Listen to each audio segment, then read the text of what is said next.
What's going on, guys? This is Joe from Brass and Gas, here today with a new review for you of the Apollo 11 Compact from Live Free Armory. Today's just going to be an unboxing video. I'm going to go ahead and show you everything that comes in it, everything you get with the gun, some of the newer features, maybe some issues, and then just overall the first impressions of the gun, and then I'll hopefully be coming out with a second video sometime later this week or even maybe next week on the break-in and how it fared for me. So let's dive right into it. We're going to start in the small pocket here. Got some paperwork for the gun. And then right here we have our little kit that comes with it. Open it up. Comes with the Live Free Armory warranty card. That's pretty standard on all these guns. Same thing with a little key lock.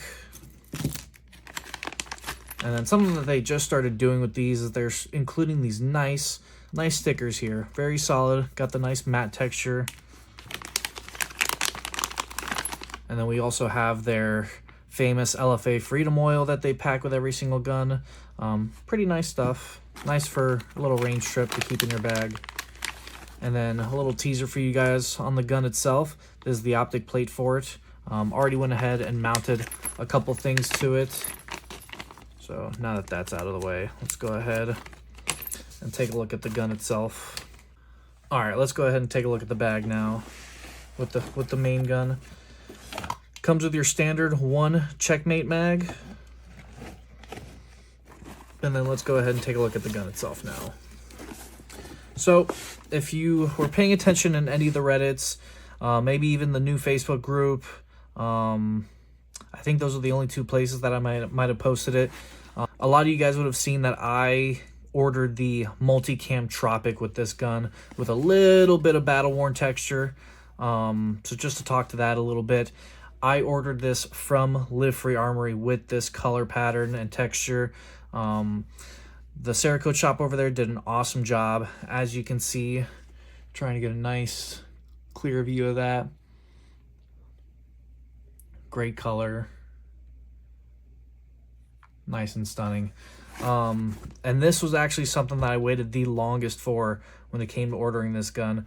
I was probably, I was probably one of the first 50 guns that were pre-ordered, and getting it Cerakoted actually took me an extra 2 weeks for me to actually get this gun. But in my opinion, it was totally worth it. This is definitely going to be one of a kind that's out there. I've been in the Reddits, I've looked on the Facebook groups, I've looked around. No one's really getting their compacts Cerakoted yet.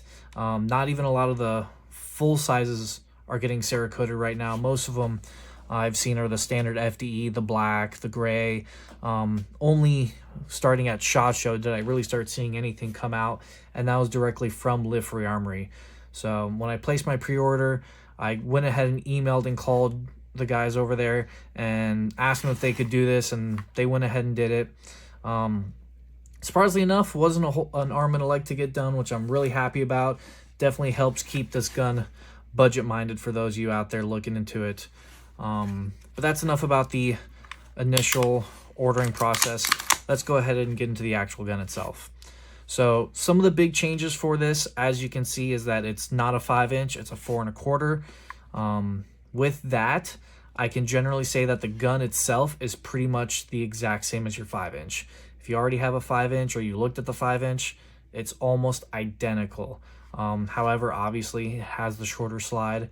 What I like that they did is that instead of the 7-pound spring like you have on the 5-inch, which in my opinion is a little undersprung, they actually went in and put in a 13-pound spring, I believe, from when I was talking to them.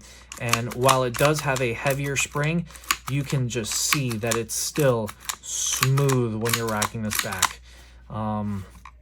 So far, no fitment issues. I mean, you can see I'm trying to slow this thing down, trying to intentionally make it hang up, and it just isn't doing it. Doesn't matter where I'm racking it, it just doesn't want to get stuck. And one other check for a lot of you Prodigy owners out there, there is no disconnector hang up whatsoever. It's, as you can see, there's the disconnector. nothing, just goes right back. I know that was an issue for some of the 5-inch owners.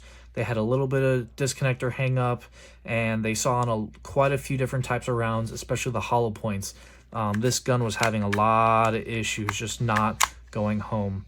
So aside from that, the other changes that maybe you wouldn't notice right off the bat is going to be your mag catch here. So let me see if I can get it nice and close. If you look at the mag catch there, now it's checkered as opposed to the slick side. And aside from that, this grip module that they had a revision 2 when it came to their 5-inch release. And for the compact, they actually went ahead and made some minor tweaks to it. And now this is their Rev 3 version. You can't really tell the difference. From when I was talking to them, all the differences came from inside the magwell here. That way, for those of you wanting to mount a magwell to it, you're not going to get any sort of sticking like some of you would have seen on your 5-inch. Aside from that, really isn't a whole lot of differences between the 5-inch and the 4 1/4. All I can say is that it's a beautiful gun. Great initial first impressions. That ambi manual safety is nice and tactile.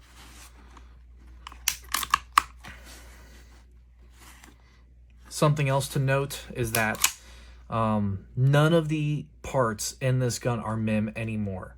I know for the 5-inch when they first released, the slide release was MIM, and then the ambi safety was still MIM, if I'm not mistaken. And all the new 5-inches coming out and all the new compacts coming out are going to have absolutely 0 MIM parts in it, guys. Additionally, I want to note, in case you didn't know already, the lift-free Armory, Apollo 11, and compact are all made 100% in-house, aside from maybe some small springs and stuff. But everything else is manufactured in-house with them. For a first crack at a 2011, I gotta say I'm really impressed. They kept the red dirt trigger in here. And let's see. So you got a nice little bit of take up there. And then squeeze. Nice post travel. I'm going to go ahead and say that this is probably 4 pounds. I don't have a trigger gauge on me, so I couldn't really tell you. But it's safe to say it's probably around 4 pounds. Lift Free Armory suggests that it's going to be from anywhere from 3.5 to 4.5 pounds, which for any sort of 2011 you're shooting out there, unless you're shooting competition, 3.5, 4, 4.5 are all going to be solid trigger pulls. So they are still using the XS sights. Try and get you a little bit of a view there. Besides that, guys, that's about it for the gun. All I can say is I was really impressed. I could not be happier with the work that Lift Free Armory did on the Cerakote job, and just they couldn't have done better with a gun either. This thing is awesome, and I can't wait to get it out to the range, get the break-in done, and see if we get any sort of hiccups. But besides that, guys, hope you enjoyed the video, and we'll see you next time. Bye.